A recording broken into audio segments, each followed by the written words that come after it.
30 വർഷമാകാൻ പോകുന്നു. അടുത്ത വർഷം അനീത് പ്രാവ് ഇറങ്ങിയിട്ട്. അപ്പം ആ സ്പ്ലെൻഡർ ഇപ്പൊ കയ്യിലുണ്ട്, നമുക്ക് റൗണ്ട് അടിക്കാം ആ സമയത്ത്. പിന്നെ ഞാൻ നോട്ടമിട്ട് വെച്ചിട്ടുണ്ട് കേട്ടോ. റൊമാൻസിന്റെ വേറെ രീതിയിലുള്ള, ഞാൻ പറഞ്ഞില്ല, പ്രായത്തിനനുസരിച്ചുള്ള കാലഘട്ടത്തിനനുസരിച്ചുള്ള മാറ്റങ്ങൾ ഉൾക്കൊണ്ടിട്ടുള്ള എന്തും ഇവിടെ സ്വീകരിക്കുന്നതാണ്.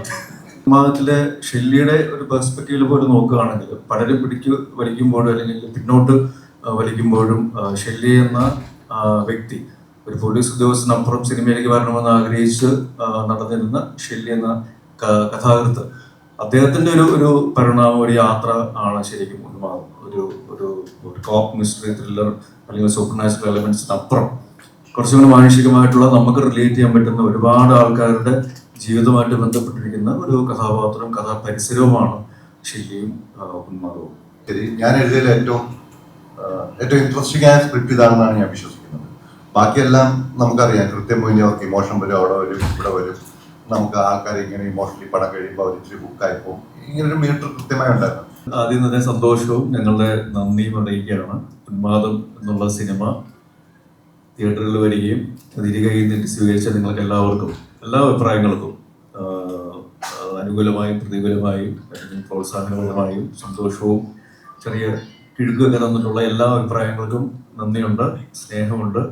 ഈ പറഞ്ഞ പോലെ ഒരു നല്ല സിനിമ എന്നുള്ള ഉദ്ദേശത്തോടു കൂടി തന്നെ ഉന്മാദം തിയേറ്ററിലേക്ക് കൊണ്ടുപോകാനുള്ള ശ്രമം, അത് എല്ലാ അർത്ഥത്തിലും 100% ആത്മാർത്ഥതയോട് ചെയ്തതിൻ്റെ ഒരു പര്യവസാനമാണ്. അല്ലെങ്കിൽ ആ സിനിമയുടെ പുതിയ ഒരു യാത്രയുടെ തുടക്കമാണ് ഇന്ന് തിയേറ്ററുകളിൽ വന്ന് ഉന്മാദത്തിന്റെ യാത്ര തുടങ്ങുമ്പോൾ ഞങ്ങൾക്ക് ലഭിക്കുന്നത്. സോ അതിന് ആർക്കും തന്നെ നന്ദിയും സന്തോഷവും അറിയിക്കുന്നു. ഉന്മാദം ടീമിന്റെ പേരിൽ എല്ലാവരോടും വ്യക്തിപരമായിട്ടും ഉന്മാദം ടീമിന്റെ പേരിൽ ഉള്ള നന്ദി അറിയിക്കാണ്. Thank you so much for all the love and acceptance. Kirandas എന്ന പുതിയ സംവിധായകൻ, പക്ഷെ നമുക്കറിയാം ഒരുപാട് നല്ല സിനിമകൾക്ക് എഡിറ്ററായിട്ട് വർക്ക് ചെയ്തിട്ടുള്ള ഒരു വ്യക്തിയാണ്. അദ്ദേഹത്തിന്റെ ആദ്യത്തെ സംവിധാന സംരംഭം ഷാഹി കബീർ സ്ക്രിപ്റ്റ് ചെയ്യുന്നു. പനോരമ സ്റ്റുഡിയോസിന്റെ ആദ്യത്തെ ഫുൾ ഓൺ ഒരു മലയാളം പ്രൊഡക്ഷൻ. അങ്ങനെയുള്ള ഒരുപാട് പ്രത്യേകതകളും പിന്നെ ഒരുപാട് ആൾക്കാരുമായിട്ട് പുതുതായിട്ട് ജോയിൻ ചെയ്യാനായിട്ട്, കമ്പൈൻ ചെയ്യാനായിട്ട് സാധിച്ചപ്പോൾ ലിജോ മോളുമായിട്ട് ആദ്യമായിട്ടാണ് കൂടെ അഭിനയിക്കുന്നത്, 2 ചോട്ടാസ്. പിന്നെ പനോരമ സ്റ്റുഡിയോസുമായിട്ടുള്ള ആദ്യത്തെ ഒരു വെഞ്ചർ, കിരണുമായിട്ടുള്ള ആദ്യത്തെ അസോസിയേഷൻ, അങ്ങനെ ഒരുപാട് കാര്യങ്ങൾ. അപ്പം ആ രീതിയിലെല്ലാം നോക്കുകയാണെങ്കിൽ ഉന്മാദം എന്ന സിനിമയും അതിലെ ഷെല്ലി എന്നെ കഥാപാത്രവും തന്നതിന്, സ്വീകരിച്ചതിന് ഇവരോടുള്ള സ്നേഹവും നന്ദി അറിയിക്കുന്നു. നിങ്ങളോടെല്ലാവരോടും എൻ്റെ പേരിലും ഷെല്ലിയുടെ പേരിലുമുള്ള സ്നേഹവും സന്തോഷവും അറിയിക്കുകയാണ്. തീർച്ചയായിട്ടും നമ്മളോട് പറയുന്നതാണ്, നമ്മൾ സിനിമയെ സക്സസ് ആയെന്ന് അറിയുന്നത് ഒരു കോപ്പ ക്ലാസ്സിൽ മൂടിയ രീതിയിൽ ഒരു ചായ കിട്ടുമ്പോഴാണ് നമ്മൾ സിനിമയിൽ വിജയിച്ചതെന്ന് നമ്മളുടെ മുന്നേ ഉള്ള ആൾക്കാർ പറഞ്ഞു. എന്തോ ഞാൻ വർക്ക് ചെയ്ത സിനിമകളിലൊന്നും, അല്ലെ അസിസ്റ്റന്റ് ഡയറക്ടർ ആയത് 90 മുതലായതുകൊണ്ട് എനിക്ക് അവിടുത്തെ പ്രശ്നം ഉണ്ടായില്ല. ചിലപ്പോൾ പോലീസ് ആയതുകൊണ്ടാവാം. കോപ്പ ക്ലാസ്സിൽ ചായ കിട്ടുമെന്ന് പറയുന്നതാണ് സിനിമയിൽ ഒരു പ്രിവിലേജ് ആയിട്ടല്ലേ നമ്മൾ സിനിമയിൽ എന്തോ ആയി എന്നൊക്കെ ഒരു വിശ്വാസം ആൾക്കാർ പറഞ്ഞു കേട്ടിട്ടുള്ളൂ. അപ്പൊ അതിനെ തന്നെയാണ് നമ്മൾ കണ്ടത്. നമുക്ക് തന്നെ ഒരു ട്രാൻസ് മോഡിലൂടെ ഇങ്ങനെ പ്രേക്ഷകനെ ഇങ്ങനെ കൊണ്ടുപോകുന്ന ഒരു ഫീലിംഗ് ഉണ്ടല്ലോ. ഇതൊരു സ്ലോ പേസിലൂടെ പതിയെ ഒരാളെ ഇങ്ങനെ മയക്കി കൊണ്ടുപോകുന്ന ആ ഒരു ഫേസ് ഉണ്ടല്ലോ. അപ്പൊ പിന്നീടാണ് കഥാപാത്രം എങ്ങനെയാണ് ഒരു ഡിഫറെന്റ് ട്രാവൽ ജേർണിയാണ്. അയാളുടെ കുഴപ്പമാണോ, അയാളുടെ അംബീഷന്റെ ഇതാണോ, എന്തിനാണ് ഇങ്ങനെ ഓടുന്നത്, എല്ലാവരും നെഗറ്റീവ് പറയുമ്പോഴും അതിനെതിരെ അതിന് മുമ്പിൽ ഇങ്ങനെ ഓടുക എന്ന് പറഞ്ഞാൽ ആ കഥാപാത്രത്തിന് ഒരു ആർക്കുണ്ട്. ഇത് കേട്ട സമയത്ത് എപ്പോഴെങ്കിലും തോന്നിയിട്ടുണ്ടോ ചെയ്ത കഥാപാത്രങ്ങൾ ഈ ആർക്ക് എനിക്ക് ഇതുവരെ ചെയ്തിട്ടില്ല, ഇത് ഫൈറ്റ് നോക്കണം വിചാരിച്ചിരുന്ന കഥാപാത്രമാണ് അങ്ങനെ തോന്നിയിട്ടുണ്ടോ? തീർച്ചയായിട്ടും, അതിൽ യാതൊരു സംശയമില്ല. കാരണം ഇതിനു മുമ്പ് ഷാഹിയുമായിട്ട് ഞാൻ ചെയ്തിട്ടുള്ള 2 പോലീസ് കഥാപാത്രങ്ങളും 2 സിനിമകളും വ്യത്യസ്തമാണ്. അപ്പൊ അതിൽ നിന്ന് എങ്ങനെ ഉന്മാദവും ഷെല്ലിയും മാറ്റി നിർത്താം അല്ലെങ്കിൽ വേറൊരു രീതിയിൽ അവതരിപ്പിക്കാം എന്നുള്ള ശ്രമത്തിന്റെ ഉത്തരമാണ് ഉന്മാദം എന്നുള്ളത്. സാധാരണ ഒരു പോലീസ് കഥയ്ക്ക് പറ്റിയ പേരാണോ ഉന്മാദം എന്നുള്ള സംശയം പലർക്കും ഉണ്ടാവാം. സാധാരണ നമ്മളൊരു ഓഫീസർ ഓൺ ഡ്യൂട്ടി അല്ലെങ്കിൽ നായാട്ടം എന്ന് പറയുമ്പോൾ അത് കുറച്ചും കൂടെ ഒരു എൻഗേജിങ് ആയിട്ടുള്ള അല്ലെങ്കിൽ ഒരു ആക്ഷൻ ഓറിയന്റഡ് ഫീൽ തരുന്ന ഒരു പേരാണ്. പക്ഷെ ഉന്മാദം ആ കാര്യത്തിൽ കുറച്ച് വേറിട്ട് നിൽക്കുന്ന ഒരു ടൈറ്റിലുമാണ്, സിനിമയുമാണ്. അതിൽ കഥാപാത്രങ്ങൾ അങ്ങനെ തന്നെയാണ്, അല്ലെങ്കിൽ ഷെല്ലിയുടെ കഥാപാത്രം അങ്ങനെ തന്നെയാണ്. ഷാഹിയുടെ തന്നെ യഥാർത്ഥ ജീവിതത്തിലുള്ള കുറേ ഇൻസിഡൻസ്, പുള്ളിക്ക് അനുഭവമുള്ള പരിചയമുള്ള ആൾക്കാർ, പരിചയമുള്ള പരിസരങ്ങൾ, ഇതെല്ലാം നമ്മൾ കുറച്ചുകൂടി സിനിമാറ്റിക് ആയിട്ടുള്ള രീതിയിൽ അവതരിപ്പിക്കാൻ ശ്രമിച്ചിട്ടുണ്ട്. ഇപ്പോൾ ഒരു ചെറിയൊരു സൂപ്പർ നാച്ചുറൽ എലമെന്റ് അതിൽ വന്നിട്ടുണ്ട്. പിന്നെ ഷെല്ലിയുടെ യാത്രകൾ, ഈ പറയുന്ന പോലെ പുള്ളിയുടെ വിചാരങ്ങൾ, അല്ലെങ്കിൽ ചിന്തകൾ, മുമ്പോട്ടുള്ള യാത്രകൾ. ഇപ്പം പുള്ളിയുടെ ഒരു തുടക്കത്തിൽ നമ്മൾ കാണിക്കുകയാണെങ്കിൽ പുള്ളിയുടെ കുടുംബജീവിതത്തിൽ കുറച്ചുകൂടെ ഡോമിനേറ്റിംഗ് ആയിട്ട് നിൽക്കുന്ന ഭാര്യയാണ്, അല്ലെങ്കിൽ സഹപ്രവർത്തകരാണെങ്കിൽ പോലും പുള്ളിയെ പല കാര്യങ്ങളിലും പിന്നോട്ട് വലിക്കാറുണ്ട്. ഇപ്പോൾ സിനിമയുടെ കാര്യം പുള്ളി അതിനുവേണ്ടി ശ്രമിക്കുമ്പോൾ അത് വേണ്ടാന്ന് പറയുകയും അത് മാറ്റി നിർത്താൻ പറയുകയൊക്കെ ചെയ്യുകയോ, അല്ലെങ്കിൽ പുള്ളി ഒരു പുതിയ പോലീസ് സ്റ്റേഷനിൽ വന്നിട്ട് ഒരു ഫയലിന്റെ കാര്യം ചോദിക്കുമ്പോൾ അത് തുടരുത് എന്ന് പറയുകയൊക്കെ ചെയ്യുമ്പോഴും പുള്ളിയുടെ കാര്യങ്ങളിൽ മുന്നോട്ട് പോകുന്നുണ്ട് ഒരു രീതിയിൽ അല്ലെങ്കിൽ മറ്റൊരു തരത്തിൽ. അത് വേറൊരു പെർസ്പെക്റ്റീവാണ്. കാരണം എത്ര വലിയ തടസ്സങ്ങളുണ്ടെങ്കിലും തിരിച്ചടികളുണ്ടെങ്കിലും നമ്മൾ നമ്മുടെ ഒരു പാഷന് വേണ്ടി അല്ലെങ്കിൽ ഒരു കാര്യത്തിന് വേണ്ടി ഫോക്കസ്ഡ് ആയിട്ട് മുമ്പോട്ട് പോവുകയാണെങ്കിൽ അത് വിജയിക്കും എന്നത് വേറൊരു രീതിയിൽ നമ്മൾ അവതരിപ്പിക്കുന്ന ഒരു കഥയും കൂടെയാണ് ഇതിൽ ഉന്മാദവും അല്ലെങ്കിൽ ശൈലി എന്നുള്ള കഥാപാത്രവും. ആ രീതിയിൽ അത് കുറച്ച് വേറിട്ട് നിൽക്കുന്ന സിനിമയുമാണ്, കഥാപാത്രമാണ്. ഇത് ഷാഖ് സാർ കഥ പറയാൻ വരുമ്പോൾ തന്നെ മൈൻഡിലുണ്ടായിരുന്നു പോലീസ് കഥാപാത്രമായിരിക്കും എന്നിങ്ങനെ ഒരു മൈൻഡുണ്ടോ? കാരണം രണ്ടു മടങ്ങും പോലീസ് കഥാപാത്രമായിരുന്നു, മൂന്നാമത് വരുമ്പോഴും ഇത് പോലീസ് തന്നെ ആയിരിക്കുമോ എന്നിങ്ങനെ? ഇല്ല, ഷാഹി കുറച്ച് കഥകളൊക്കെ പറഞ്ഞിട്ടുണ്ട്. അപ്പൊ അതിലെല്ലാം ഈ പറഞ്ഞ പോലെ പോലീസ് തന്നെയാണ് അതിന്റെ മെയിൻ ബാക്ക്ഡ്രോപ്പ് എന്ന് പറയുന്നത്.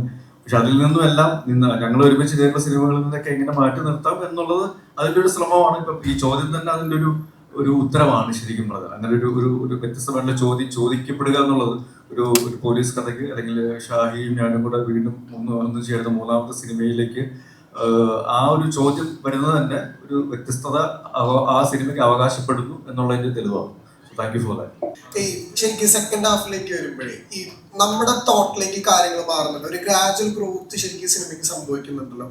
ടോൾസ് ഉണ്ടാകുമ്പോഴത്തേക്കും ക്ലൈമാക്സിലേക്ക് വരുമ്പോൾ ആളുകൾ ചിന്തിക്കുക എന്നുള്ള രീതിയിലേക്കാണ് സിനിമ എൻഡ് ആവുന്നതും അതാണ് കമ്മ്യൂണിക്കേറ്റ് ചെയ്യുന്നത്. ഇപ്പോൾ ഇത്തരം ഒരു കൺഫ്യൂഷൻസ് ഉണ്ടാവുന്ന തോട്ട് ഉണ്ടായിരുന്നു സിനിമ ചെയ്യുന്നത്? ഉണ്ടായിരുന്നു, തീർച്ചയായിട്ടും ഉണ്ടായിരുന്നു. പക്ഷെ അതെങ്ങനെ നമുക്ക് മാനേജ് ചെയ്യാൻ പറ്റും, ഓവർകം ചെയ്യാൻ പറ്റും എന്നുള്ളത് നിരന്തരം നമ്മൾ ഒരു പ്രോസസ്സ് നടക്കുന്നുണ്ട്. അത് ഷൂട്ടിങ്ങിന്റെ സമയത്തും അല്ലാത്തപ്പോഴും പോസ്റ്റ് ഷൂട്ടിംഗ് കഴിഞ്ഞിട്ടും അല്ലെങ്കിൽ പോസ്റ്റ് പ്രൊഡക്ഷൻ വർക്ക് നടക്കുമ്പോഴും ഈവൻ ഡബിങ്ങും ഷൂട്ട് പാക്കപ്പ് റാപ്പും ഡബിങ്ങും കഴിഞ്ഞിട്ട് പോലും നമ്മളത് വേറെ രീതിയിൽ അതിന് വേറൊരു കുറച്ചും കൂടെ ക്ലിയർ ആയിട്ടുള്ള എൻഡിങ്ങിന് വേണ്ടിയിട്ടുള്ള റീഷൂട്ടും കാര്യങ്ങളൊക്കെ ചെയ്തിട്ടുണ്ടായിരുന്നു. റീഷൂട്ടല്ല, ശരിക്കും എക്സ്റ്റൻഡ് ഷൂട്ട് നമ്മൾ ചെയ്തിട്ടുണ്ടായിരുന്നു. അപ്പൊ അതിന്റെ റിസൾട്ട് കിട്ടിയിട്ടുണ്ടെന്ന് തന്നെയാണ് എനിക്ക് തോന്നിയിട്ടുള്ളത്. കാരണം ഒരു സാധാരണ പ്രേക്ഷക എനിക്ക് അയച്ചൊരു മെസ്സേജ് അത് റിവീൽ ചെയ്യുന്നുള്ളതാണ് സത്യം. അതില് പക്ഷെ പറഞ്ഞ സ്പോയിലർ ആയിട്ടോ, അതെന്താണോ നമ്മൾ ഉദ്ദേശിച്ചത് അത് തന്നെയാണ് ആ ഒരു സാധാരണ പ്രേക്ഷകയ്ക്ക് മനസ്സിലായത്. ആ രീതിയിൽ തന്നെയാണ് അത് പുള്ളിക്കാരിക്ക് കിട്ടിയത് എന്നുള്ളതാണ് ഈ സിനിമയുടെ ഒരു വിജയം എന്ന് പറയുന്നത്. അല്ലെങ്കിൽ ഏത് രീതിയിലാണ് നമ്മൾ കമ്മ്യൂണിക്കേറ്റ് ചെയ്യാൻ ശ്രമിച്ചത് അതൊരു സാധാരണ ആൾക്കാർക്ക് പോലും സാധാരണ പ്രേക്ഷകർക്ക് പോലും മനസ്സിലാവുന്നുണ്ട് എന്നുള്ളതാണ് അതിൻ്റെ ഒരു തെളിവ്. ഒരു റിസ്ക് ടേക്കിംഗ് ആയിരുന്നു, പക്ഷെ റിസ്ക് എടുത്തില്ലെങ്കിൽ റിസൾട്ട് ഇല്ല എന്നുള്ളതാണ്, അല്ലെങ്കിൽ അതാണ് അതിന്റെ കാര്യം. ഈ സിനിമയ്ക്ക് ഉന്മാദം എന്ന് ഇടുന്ന പേര് തന്നെ ക്ലിയർലി ഇതൊരു പോലീസ് പ്രൊസീജിയറൽ ഇൻവെസ്റ്റിഗേഷൻ കുറ്റാന്വേഷണ സിനിമ അല്ല എന്നുള്ള ഉദ്ദേശത്തോടെയാണ്. ഇത് ഇന്റർവ്യൂ ചോദിച്ചപ്പോൾ ഞാൻ ഈ പേര് എവിടെ നിന്നാണ് എടുത്തതെന്ന് ചോദിച്ചാൽ ഉന്മാദം എന്ന് പറഞ്ഞ് NP സജേഷൻ വേറൊരാളും കൂടെ എഴുതിയൊരു പുസ്തകത്തിൽ നിന്നാണ് ഈ പേര് ഓപ്റ്റ് ചെയ്തത്. അതിൻ്റെ തന്നെ പ്രധാന കാരണം ലോകത്തെ ഏറ്റവും ഫേമസ് ആയിട്ടുള്ള ആർട്ടിസ്റ്റുകൾ, സാഹിത്യകാരന്മാര്, പോയറ്റ്സ്, ഇങ്ങനെയുള്ള ഒരു ഭ്രാന്തുള്ളവരുടെ ഭ്രാന്തിനെ കുറിച്ച് അറിയുന്ന പുസ്തകം. സോഫാർ ഇത് എനിക്ക് തോന്നുന്നു, ചില റിവ്യൂസ് ഒക്കെ കാണുമ്പോൾ തോന്നുന്നുണ്ട് ഓക്കെ അത് അവരുടെ പ്രശ്നമാണ്. നമുക്ക് പറയാം ഇത് ആക്ച്വലി ഒരു എഴുത്തുകാരൻ്റെ ഭ്രാന്ത് എന്ന് പറയുന്നൊരു അവസ്ഥയുണ്ട്. അതാണ് ഈ സിനിമ. ആക്ച്വലി അതൊരു പോലീസ് സ്റ്റേജിൽ വന്നപ്പോൾ ഒരു ഭയങ്കര ഹൈ എൻഡ് കുറ്റാന്വേഷണം, അല്ലെങ്കിൽ ചിലപ്പോൾ മേ ബി നമ്മുടെ ഹൊററിനൊക്കെ ഫീൽ ചെയ്തതല്ല, നമ്മളതൊരു കുറ്റാന്വേഷണ സിനിമയായിട്ടല്ല കണ്ടത്, കുറച്ചൊരു സൈക്കോളജിക്കൽ പഠനമായിട്ടാണ് കണ്ടത്. പിന്നെ എന്താ പറയുക, ഇങ്ങനൊരു സിനിമ ഉണ്ടാകുന്നതന്നെ എനിക്ക് തോന്നുന്നു ജോസഫ് ഇറങ്ങിയ ശേഷമാണ് ഇങ്ങനൊരു സിനിമ ഇരിക്കുന്നത്. എഴുത്തുകാരനും അയാൾ എഴുതുന്ന കഥയും രണ്ടാണ്. അതിനൊരു റിയാലിറ്റി ഇല്ല, ഭയങ്കര ഫിക്ഷണലൈസ്ഡ് ആണ് എന്ന് പറയേണ്ടത്. കാരണം ഞാൻ എന്ന് പറഞ്ഞ പോലീസുകാരൻ ജോസഫ് എന്ന് പറഞ്ഞ സിനിമ എഴുതി കഴിഞ്ഞപ്പോൾ ആൾക്കാർ വിചാരിച്ചത് റിയലാണ്. ആൾക്കാരെ കൊണ്ടുപോയി വണ്ടി ഇടിച്ച് തലച്ചോറ് തല്ലി പൊട്ടിച്ച് ബ്രെയിൻ ഡെഡാക്കി ഓർഗൻ എടുക്കാമെന്ന് ആൾക്കാർ തെറ്റിദ്ധരിച്ചത്. ഒരു ചായക്കടയിൽ വെച്ച് ഞാൻ തന്നെ കേൾക്കുമ്പോഴാണ് രസം. വയനാട്ടിൽ ചായക്കടയിൽ ഇരിക്കാൻ നേരം ഈ സിനിമയെക്കുറിച്ച് പറയുമ്പോൾ എന്തോ ഒരു സംഭവം ഉണ്ടായപ്പോൾ രണ്ടുപേരും പറയാണ് അത് റിയലാണ്. കാരണം അതൊരു എഴുതിയത് പോലീസുകാരനല്ലേ, ഞാൻ അടുത്തിരിക്കുന്നത്, ഇത് ഫേക്കാണെന്ന് അറിയാവുന്നത് ഞാനാണ്. അപ്പൊ അങ്ങനെ ഒരു തോട്ട് വന്നപ്പം എഴുത്തുകാരനും കഥയും രണ്ടാണ് എന്നുള്ള ചിന്തയിൽ നിന്നാണ് ആക്ച്വലി ഉന്മാദം എന്ന് പറയുന്ന സിനിമ ഉണ്ടാവുന്നത്. ശരിക്കും ഈ സ്ക്രിപ്റ്റ്, സ്റ്റോറി, പോലീസ് എല്ലാം കൂടെ ഷായ്ക്കൊക്കെ ആയിട്ട് ഭയങ്കര ഡയറക്ട്ലി കണക്ട് ചെയ്യാവുന്ന കാര്യങ്ങളാണല്ലോ. ശരിക്കും ഫസ്റ്റ് ഹാഫിൽ കുറെയൊക്കെ റിയൽ ലൈഫ് സംഭവങ്ങൾ ഉണ്ടാവും. എല്ലാ സിനിമയിലും കുറച്ചൊക്കെ ഒരു എഴുത്തുകാരനുണ്ടാവും, എല്ലാം ആണെന്നല്ല അതിന്റെ അർത്ഥം. പലരും സിനിമയിലേക്ക് വരുന്ന ഒരുപാട് ആഗ്രഹങ്ങളും മോഹങ്ങളും ഒക്കെ ആയിട്ട് അതിൽ വളരെ ചുരുക്കം ആൾക്കാർ മാത്രമാണ് വിജയിക്കുന്നത്. കുറേ സ്ട്രഗിൾ ചെയ്യുന്ന ആൾക്കാരുണ്ട്, ചിലർ സ്ട്രഗിൾ ചെയ്തിട്ട് പോലും വിജയിക്കാത്ത ആൾക്കാരുണ്ട്. പക്ഷെ എനിക്ക് തോന്നിയിട്ടുള്ളത് ഇപ്പം എൻ്റെ ഒരു കുടുംബത്തിൻ്റെ കാര്യം തന്നെ നോക്കുകയാണെങ്കിൽ എൻ്റെ ഗ്രാൻഡ് ഫാദറിൻ്റെ അത്രയും ഒരു സക്സസ് എൻ്റെ ഫാദറിന് കിട്ടിയിട്ടില്ലായിരുന്നു. അല്ലെങ്കിൽ അപ്പൻ സിനിമയിൽ അപ്പൻ്റെ സിനിമയിൽ നിന്ന് ലഭിച്ച കുറച്ച് ദുരനുഭവങ്ങൾ എൻ്റെ ഫാമിലി എൻ്റെ ചെറുപ്പകാലത്ത് ഞാൻ അനുഭവിച്ചിട്ടുണ്ടായിരുന്നു. അപ്പം അതുകൊണ്ട് വീണ്ടും സിനിമയിലേക്ക് വരണമെന്ന് ആഗ്രഹിച്ച ആളല്ലേ, പക്ഷെ വീണ്ടും സിനിമയിലേക്ക് വരുന്നു.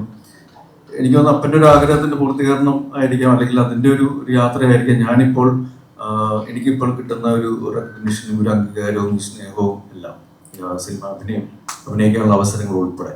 ചിലപ്പോൾ ഒരു ജനറേഷൻ ചേഞ്ചിലും ചിലപ്പോൾ ആ ഒരു കാര്യം സംഭവിച്ചേക്കാം.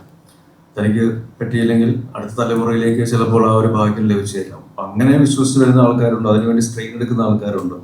അൾട്ടിമേറ്റ്ലി നമ്മളൊരു കാര്യത്തിൽ വിശ്വസിച്ച് മുന്നോട്ട് പോവുകയാണെങ്കിൽ, അതിനുവേണ്ടി ആത്മാർത്ഥമായിട്ട് ശ്രമിക്കുകയാണെങ്കിൽ തീർച്ചയായിട്ടും അതിൻ്റെ വിജയം ഉണ്ടാവും. ഇങ്ങനത്തെ ഒരു കഥാപാത്രങ്ങൾ കിട്ടുമ്പോൾ എപ്പോഴെങ്കിലും തോന്നിയിട്ടുണ്ടോ ഇതൊന്ന് മാറ്റി പിടിക്കണം അല്ലെങ്കിൽ അത് വീട്ടിൽ നോക്കണം തോന്നാറുണ്ടോ? എനിക്ക് തോന്നുന്നു നമ്മുടെ ഈ ഒരു സിനിമയുടെ ഉന്മാദത്തിന്റെ പ്രൊമോഷന്റെ സമയത്ത് തന്നെ ഞാൻ പറഞ്ഞിട്ടുണ്ടായിരുന്നു, എനിക്ക് ഈ അടുത്ത കാലങ്ങളിലായിട്ട് വരുന്ന ക്യാരക്ടേഴ്സ് എല്ലാം ഈ പറഞ്ഞ പോലെ ഏതെങ്കിലും തരത്തിലുള്ള ഇമോഷൻസ് കൂടി കടന്നു പോകുന്ന അല്ലെങ്കിൽ കുറേ അധികം ഇമോഷൻസ് ഹോൾഡ് ചെയ്യുന്ന ക്യാരക്ടേഴ്സാണ്. പക്ഷെ ഇതൊന്നും ഒന്നിനോട് നമുക്ക് കമ്പയർ ചെയ്യാൻ പറ്റുന്ന പോലെയുള്ള ക്യാരക്ടേഴ്സും അല്ല. ഇപ്പൊ ഞാൻ ഉന്മാദത്തിൽ ചെയ്തിരിക്കുന്ന, നിങ്ങൾ സിനിമ കണ്ടിട്ടുണ്ടെങ്കിൽ അറിയാം, സൗമ്യ എന്ന് പറയുന്ന ക്യാരക്ടറുമായിട്ട് കമ്പയർ ചെയ്യാൻ പറ്റുന്നതല്ല ബേബി ഗേളിൽ ഞാൻ ചെയ്ത ക്യാരക്ടർ അല്ലെങ്കിൽ പൊന്മാനിലെ ക്യാരക്ടർ. ഈ ക്യാരക്ടേഴ്സിനൊക്കെ ഈ പറയുന്ന ഇമോഷൻസ് അവരങ്ങനത്തെ ഇമോഷൻസിൽ കൂടെ കടന്നു പോകാനുള്ള കാരണങ്ങൾ ഡിഫറെൻ്റ് ആണ്, എല്ലാം ഉണ്ട്. പക്ഷെ എനിക്ക് തോന്നിയത്, എല്ലാവരും ചോദിക്കുമ്പോൾ എനിക്കും തോന്നിയ ഒരു കാര്യം, ഈ സിനിമകളിലൊക്കെയും ചിരി എന്ന് പറയുന്ന ഒരു ഫാക്ടർ അല്ലെങ്കിൽ ആ ഒരു എലമെന്റ് വളരെ കുറവാണ്. അപ്പോൾ എനിക്ക് വരുന്ന ക്യാരക്ടേഴ്സ് അങ്ങനെയാണ്. പക്ഷെ ഞാൻ എല്ലാ ഇന്റർവ്യൂസിലും എപ്പോഴും പറയാറുണ്ട്, എനിക്കും ലൈറ്റർ ക്യാരക്ടേഴ്സ് അല്ലെങ്കിൽ ലൈറ്റർ സിനിമകളുടെ ഭാഗമാകാൻ ആഗ്രഹമുണ്ടെന്ന്. പിന്നെ എനിക്ക് ഒരു വിയോജിപ്പ് ഈ ഒരു സിനിമയിലുള്ളത്, ഞാൻ ഒരു വളരെ ചെറിയൊരു ലൈറ്റർ മൂമെന്റ് ഉണ്ടായിരുന്നു, കട്ട് ചെയ്ത് കളയുകയും ചെയ്തിട്ടുണ്ട്. അപ്പൊ ഉള്ളൊരു ലൈറ്റർ സീൻ ഇതിലില്ല ഇന്ന് ഞാൻ സിനിമ കണ്ടപ്പോ. അപ്പൊ അതും കൂടി പറയാം. അതെന്തായാലും നമുക്ക് അപ്പൊ തീർച്ചയായിട്ടും ആഗ്രഹമുണ്ട്. എല്ലാ ആക്ടേഴ്സിനും ഉള്ള പോലെ തന്നെ എല്ലാ ജോണേഴ്സിനും ഉള്ള ക്യാരക്ടേഴ്സ് ചെയ്യാൻ തന്നെയാണ് ആഗ്രഹം. കാത്തിരിക്കുകയാണ്. ഞാൻ എല്ലാ ഇന്റർവ്യൂസിനും അത് പറയാറുണ്ട്. ഇന്നിപ്പോൾ ആ മൊമെന്റിൽ നിൽക്കുമ്പോൾ ആ പ്രഷറുടെ ഓരോ റെസ്പോൺസുകൾ നെഗറ്റീവും പോസിറ്റീവും എല്ലാം കേൾക്കുന്ന കൂടെ ഉള്ളവരുടെ എന്താ പറയാ ആ ഒരു എന്താ പറയാ സപ്പോർട്ടും എല്ലാം ഈ മൊമെന്റിലാണ് ഫീൽ ചെയ്യുന്നത്. ഭയങ്കര സന്തോഷമാണ്. ആക്ച്വലി ഞാനൊരു സംവിധായകനാവണമെന്ന് ഒരിക്കലും വിചാരിച്ച ആളല്ല. പക്ഷെ എനിക്ക് എൻ്റെ കൂടെയുള്ള കൂട്ടുകാരും സുഹൃത്തുക്കളും എല്ലാവരും കൂടെ ചേർന്ന് ഭയങ്കരമായി സപ്പോർട്ട് ചെയ്തു. ഒരു സിനിമ ഒരു ഓൾമോസ്റ്റ് 1 year ആയിട്ട് എക്സിക്യൂഷൻ പ്രോസസ്സിലെത്തി. നമ്മളിന്നത് സിനിമ കാണുന്നു, അത് കണ്ട് എല്ലാവരും എനിക്ക് പുതിയ അനുഭവം തന്നെയാണ്. എങ്ങനെയാണെന്ന് എനിക്ക് എക്സ്പ്രസ് ചെയ്യാൻ ഭയങ്കര ബുദ്ധിമുട്ടുണ്ട്. ഭയങ്കര മിക്സ്ഡ് ഫീലിംഗ് ആണ്, ഭയങ്കര ഇമോഷണലാണ്, ഭയങ്കര സന്തോഷമുണ്ട്. ഇതെങ്ങനെയാണെന്ന് പറഞ്ഞ് അറിയിക്കാന്നറിയില്ല. ആക്ച്വലി ആ ഒരു പ്രോസസ്, ആ സ്പേസിൽ ആ പ്രോസസ്സിൽ നിന്നാലാണ് നമുക്ക് അറിയാൻ പറ്റും. ഭയങ്കര സന്തോഷമാണ്, ഭയങ്കര എക്സൈറ്റഡ് ആണ്. നമ്മളുടെ ഞാനൊരു 40ഓളം സിനിമകൾ എഡിറ്റ് ചെയ്തിട്ടുള്ളതാണ് ശരിക്കും. പക്ഷെ അങ്ങനെയല്ല, ഒരു സിനിമ നമ്മൾ ലീഡ് ചെയ്യുന്നു, നമ്മുടെ തിയേറ്ററിൽ അത് ആളുകൾ കാണുന്നു. ഓക്കെ, സിനിമ കഴിയുമ്പോൾ അത് ആളുകൾ കൈയടിക്കുന്നു, നമ്മുടെ പേര് അവിടെ എഴുതി കാണിക്കുന്നു. ആ പേര് എഴുതി കാണിക്കുന്ന എനിക്ക് ഒരിക്കലും ഒരു കാലത്തും എൻ്റെ title edited by Kiran Das കാണുമ്പോൾ എനിക്കൊരു ഒരു കാലത്തും എക്സൈറ്റ്മെന്റ് ആയിട്ടുള്ള ആളല്ല ഞാൻ ശരിക്കും. പക്ഷേ ഡയറക്ടഡ് ബൈ കിരൺ ദാസ് കാണുമ്പോൾ ഒബ്വിയസ്ലി ഞാൻ ഭയങ്കര എക്സൈറ്റഡ് ആയിരുന്നു. അത് കഴിഞ്ഞ് എനിക്ക് എന്താണ് തോന്നിയത് എനിക്ക് ഇതിന് മനസ്സിലായിട്ടില്ല. ഞാൻ ഡീപ്പ് ശ്രമിക്കുന്നത് എത്രത്തോളം ടഫാണ് ഓരോ കഥ ചെയ്യുമ്പോഴും, അല്ലെങ്കിൽ ഇത് ഓഡിയൻസിന് എത്രത്തോളം കൺവേ ആവും എന്നുള്ള ആ പ്രോസസ് നോക്കല്ലോ. ഞാൻ എഴുതിയതിൽ ഏറ്റവും ഇൻട്രസ്റ്റിംഗ് ആയ സ്ക്രിപ്റ്റ് ഇതാണെന്നാണ് ഞാൻ വിശ്വസിക്കുന്നത്. ബാക്കിയെല്ലാം നമുക്കറിയാം, കൃത്യം പോയി അവർക്ക് ഇമോഷൻ വരും, അവിടെ വരും, ഇവിടെ വരും. നമുക്ക് ആൾക്കാർ ഇങ്ങനെ ഇമോഷണലി പടം കഴിയുമ്പോൾ അവർ ഇച്ചിരി ബുക്കായിപ്പോൾ ഇങ്ങനൊരു മീറ്റർ കൃത്യമായി ഉണ്ടായിരുന്നു. എൻ്റെ 5 സിനിമകളിൽ നിന്ന് ഭയങ്കര ഡിഫറെൻ്റ് ആണ് ഇതെന്ന് പറയാൻ കാരണം ഈ സ്ക്രിപ്റ്റാണ് ഏറ്റവും എക്സ്പെരിമെന്റൽ ആയിട്ടുള്ളത്. ഇപ്പൊ നേരത്തെ ലിജോയ്ക്ക് ചോദിച്ചു, ഇതിൻ്റെ ഏറ്റവും കോംപ്ലിക്കേറ്റഡ് ക്യാരക്ടർ ലിജോയുടെയാണ്. ഷെല്ലി ആരാണെന്ന് സിനിമ തുടങ്ങുമ്പോൾ തൊട്ട് അറിയാവുന്ന ഒരേ ഒരു വ്യക്തി ലിജോയാണ്. അനിയത്തി പ്രാവ് എന്നൊരു മൂവിയിൽ ഒരു ചോക്ലേറ്റ് പയ്യനായി വന്ന് ഇപ്പോൾ ഉന്മാദം എന്ന് പറയുന്ന മൂവിയിലേക്ക് ഒരു പോലീസ് ഓഫീസറിലായിട്ട് വന്ന് നിൽക്കുന്നുണ്ട്. തിരിച്ച് ഒരു ചോക്ലേറ്റ് പയ്യനായി അനിയത്തി പ്രാവ് പോലെ ഒരു മൂവിയിലേക്ക് തിരിച്ചു പോകാൻ വേണ്ടിയിട്ട് ആഗ്രഹിക്കുന്നുണ്ടോ? ഉണ്ടെങ്കിൽ ഇതില് എന്താ പറയുക, കാലത്തിനനുസരിച്ചുള്ള മാറ്റങ്ങൾ ഉൾക്കൊണ്ട് ഉള്ള യാത്ര നടത്തിയത് കൊണ്ടാണ് ഇവിടെ ഈ ഒരു അവസരത്തിൽ ഇങ്ങനെ വേദിയിൽ നിങ്ങളോട് എല്ലാവരോടും സംവേദിക്കാൻ പറ്റുന്നത് എന്ന് ഞാൻ വിശ്വസിക്കുന്നു. ഏതെല്ലാം രീതിയിൽ നമുക്ക് പ്രേക്ഷകരെ എന്റർടൈൻ ചെയ്യാനായിട്ട് സാധിക്കും എന്നുള്ള ഓപ്ഷൻസ് നമ്മൾ നോക്കാറുണ്ട്. അപ്പൊ ആ ഒരു ഓപ്ഷനുകളിൽ ഏറ്റവും നല്ലത് നമുക്ക് ലഭിക്കുന്ന ഓപ്ഷനുകളിൽ ഏറ്റവും നല്ലത് ഏതാണെന്നുള്ളതാണ് നമ്മൾ ചൂസ് ചെയ്യുക, നമ്മൾ ചെയ്യുക. അപ്പൊ ആ ഒരു അർത്ഥത്തിൽ ഉന്മാദത്തിൽ വന്ന് നിൽക്കുമ്പോൾ ചോക്ലേറ്റ് എന്നുള്ളൊരു പേര് തന്നെ വേണ്ട അല്ലെങ്കിൽ അപ്രസക്തമാണെന്ന് ഞാൻ വിശ്വസിക്കുന്നു. പിന്നെ കാലത്തിനനുസരിച്ചുള്ള പ്രായത്തിനനുസരിച്ചുള്ള സ്വഭാവത്തിനും അല്ലെങ്കിൽ ആൾക്കാരെ എന്നെ ഇപ്പോഴെങ്ങനെ കാണുന്നു എന്നതിന്റെ അടിസ്ഥാനത്തിലുള്ള റൊമാൻസും ഫണ്ണും പരിപാടികളും എല്ലാം എന്തായാലും നമ്മൾ പിടിക്കും. അത് ആരാണെങ്കിലും ഏതൊരു അഭിനേതാവാണെങ്കിലും അതിനെ ശ്രമിക്കുമെന്ന് തന്നെയാണ് തോന്നുന്നത്. അപ്പോൾ ഈ പറയുന്ന പോലെ സോക്കോൾ ഇത്ര ഇന്റൻസ് അല്ലാത്ത, ചിലപ്പോൾ കുറച്ചുകൂടെ കാഷ്വലായിട്ട് കണ്ട് ജസ്റ്റ് ഒരു സിനിമ കണ്ടു പോവുക, ഒരു സിനിമ കണ്ട് ആസ്വദിച്ചു പോവുക എന്നുള്ള രീതിയിലുള്ള സിനിമകളും കഥാപാത്രങ്ങളും ഇനിയും ഉണ്ടാവും. അതിൽ അങ്ങനെ സംശയം തോന്നുന്ന കാര്യമില്ല. പക്ഷെ പഴയ അനീത്തപ്രാവ്, പഴയ ചോക്ലേറ്റ്, പഴയ ചാക്കോശൻ അത് എന്തായാലും വേണ്ട എന്നാണ് എനിക്ക് തോന്നുന്നത്. ശരിക്കും അത് പ്രേക്ഷകന് ഒരു എന്താ പറയുക, ഓഡിയൻസിനെ കൺഫ്യൂസ് ചെയ്യിക്കാല്ല. ഓഡിയൻസ് സിനിമ കഴിഞ്ഞ് ഇറങ്ങിയാലും ശരിക്കും എന്താണ് അവിടെ സംഭവിച്ചത് അങ്ങനെ തന്നെ ആയിരിക്കും എന്ന ഒരു ചോദ്യം ആ സിനിമ ഉള്ളിൽ തന്നെ കൊണ്ടു നടക്കാന്നുള്ള ചെറിയൊരു പ്രോസസ് അല്ലല്ലോ. ശരിക്കും അതാണ് തോന്നുന്നുണ്ടായിരുന്നു. ഞങ്ങൾ അത് തന്നെയാണ് ആഗ്രഹിച്ചത്. അതുകൊണ്ടാണ് ഇപ്പൊ ഇങ്ങനെ പറഞ്ഞത്. ഞങ്ങൾക്ക് ഭയങ്കര ക്ലീൻ ആയിട്ട് ഇത് അങ്ങനെ അല്ലാന്ന് പറയാം, അങ്ങനെ ആണെന്നും പറയാം, വളരെ എളുപ്പമായിരുന്നു. പക്ഷെ ഇത് കാണുന്ന പ്രേക്ഷകൻ തിരിച്ച് ബാക്കിലോട്ട് പോയി ഒന്ന് ചിന്തിച്ചാൽ ഞങ്ങൾ പറയാനുള്ള ഉദ്ദേശമെല്ലാം കിട്ടും എന്ന് വിശ്വസിക്കുന്നുണ്ട്. അതാണ് റീവാച്ച് കുറച്ച് ആവശ്യമുണ്ട്. കൊള്ളായിരുന്നു അല്ലായിരുന്നു. എനിക്ക് ഇവരുടെ കൂടെ അഭിനയിച്ചിട്ട് ഒരു നല്ല എക്സ്പീരിയൻസ് ആണ് കിട്ടിയത്. എല്ലാരും പടം പോയി കാണാത്തവര് ഇവിടെ കുറച്ച് പേരുണ്ട്, അവരെ കാണാം.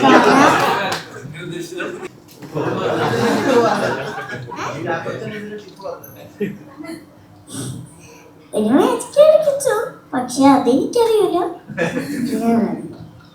ചേട്ടനാണ് അറിയാം. എനിക്ക് പറയാനുള്ളതെന്ന് പറഞ്ഞാൽ എല്ലാരും സിനിമ കാണുക, പിന്നെ സപ്പോർട്ട് ചെയ്യുന്നത് തന്നെയാണ്. പിന്നെ ഈ സെറ്റ് ഒരു എൻജോയ്മെന്റ് സെറ്റായിരുന്നു. എനിക്ക് ഏറ്റവും കൂടുതൽ ഇഷ്ടപ്പെട്ട ഒരു സെറ്റായിരുന്നു. പിന്നെ പ്രത്യേകിച്ച് ചാക്കോച്ചനെയും ലിജു ചേച്ചിയും കിരൺദാസങ്കളിനെയും പിന്നെ ഷയങ്കളിനെയും അവരായിരുന്നു എനിക്ക് ഏറ്റവും കൂടുതൽ എൻജോയ്മെന്റ് ഒക്കെ തന്ന ആൾക്കാർ. അപ്പോൾ എല്ലാവരും പടം പോയി കാണാൻ സപ്പോർട്ട് ചെയ്യും. Thank you. കഥ കേട്ടപ്പോൾ ഇതിൽ കരച്ചിലൊന്നും ഇല്ലായിരുന്നു. പിന്നെ നമ്മൾ ഷൂട്ടിലേക്ക് പോയപ്പോൾ കുറെ മാറി എന്നെ കൊണ്ട് കരയിപ്പിച്ചതാണ്.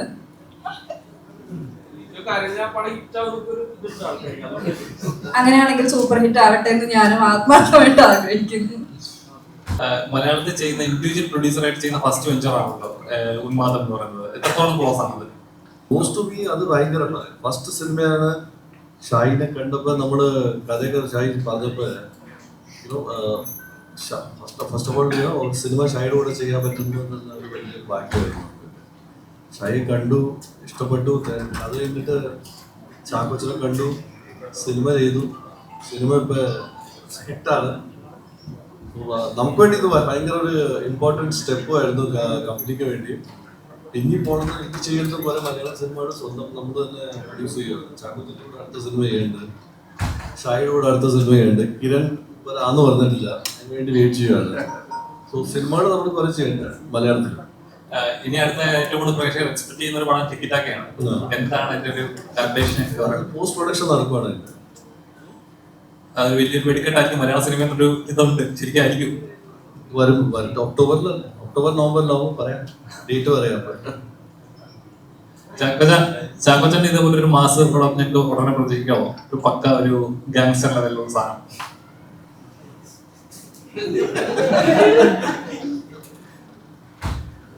ഇത് കേൾക്കുന്ന പ്രൊഡ്യൂസേഴ്സും തിരക്കഥാകൃത്തുക്കളും ഡയറക്ടേഴ്സും ഉണ്ടെങ്കിൽ ദയവായി അങ്ങനത്തെ ഓപ്ഷൻസും ഓപ്പർച്യൂണിറ്റീസും കഥാപാത്രങ്ങളും സിനിമകളുമായിട്ട് വരിക. ഉന്മാദം നമുക്ക് അത്ര ഡെലൂഷൻ സ്ക്രീനിൽ എനിക്ക് ചാക്കോച്ചനെ കാണാൻ പറ്റിയപ്പോൾ അത് വലിയൊരു ആൻസൈറ്റിയും എക്സൈറ്റ്മെൻറ്റും എല്ലാം ഉണ്ടായിരുന്നു. അത്രയും ഉന്മാദം നമുക്ക് പ്രേക്ഷകരിലേക്ക് എത്തിക്കാൻ ഒരു ക്യാരക്ടറിൽ ഇത്രയും ഇൻപുട്ട് എടുത്ത് ഇൻറ്റൻസായിട്ട് ചാക്കോച്ചൻ ചെയ്തു. അതെനിക്ക് ഇത്രയും വർഷങ്ങൾക്കപ്പുറം കണ്ടപ്പോൾ ഭയങ്കര ഒരു സന്തോഷം. ആൻഡ് ഓഫ് കോഴ്സ് ഡയറക്ടർ, കേരളത്തിലെ വേഴ്സ്റ്റൈലായിട്ടുള്ളൊരു എഡിറ്ററുടെ ഫസ്റ്റ് മൂവി. അപ്പോൾ അതും വലിയൊരു പ്രതീക്ഷയാണ്. എല്ലാവരും തിയേറ്ററിൽ പോയിട്ട് സിനിമ കാണുക. Thank you so much. 30 വർഷമാകാൻ പോകുന്നു അടുത്ത വർഷം അനീത് പ്രാവ് ഇറങ്ങിയിട്ട്. അപ്പം ആ സ്പ്ലെൻഡർ ഇപ്പോൾ കയ്യിലുണ്ട്, നമുക്ക് റൗണ്ട് അടിക്കാം ആ സമയത്ത്. അറിയില്ല അതിനെപ്പറ്റി ഒന്നും ചിന്തിച്ചിട്ടില്ല ഇതുവരെ. പിന്നെ ഞാൻ നോട്ട് വിട്ട് വെച്ചിട്ടുണ്ട് കേട്ടോ. റൊമാൻസിന്റെ വേറെ രീതിയിലുള്ള, ഞാൻ പറഞ്ഞില്ല, പ്രായത്തിനനുസരിച്ചുള്ള കാലഘട്ടത്തിനനുസരിച്ചുള്ള മാറ്റങ്ങൾ ഉൾക്കൊണ്ടിട്ടുള്ള എന്തും ഇവിടെ സ്വീകരിക്കുന്നതാണ്. ഈ സിനിമ ആദ്യമായിട്ട് തിയേറ്ററിൽ വന്നിട്ടാണ് ഫുൾ ഓണായിട്ട് കാണുന്നത്. കറക്റ്റായിട്ട് ഒരു ഫൈനൽ പ്രോഡക്റ്റ് ഞാൻ കാണുന്നത്. അപ്പം അതുകൊണ്ട് തന്നെ എന്നിലെ ഒരു ആക്ടറിനെ അല്ലെങ്കിൽ ആ കഥാപാത്രം അവതരിപ്പിച്ച ഷെല്ലി അതിനെ മാറ്റി നിർത്തിക്കൊണ്ട് ഒരു സാധാരണ പ്രേക്ഷകൻ എന്നുള്ള രീതിയിൽ ഈ പടം കാണാനായിട്ട് സാധിച്ചു എന്നുള്ള ഒരു വലിയൊരു കാര്യമായിട്ട് ഞാൻ കാണുന്നുണ്ട്.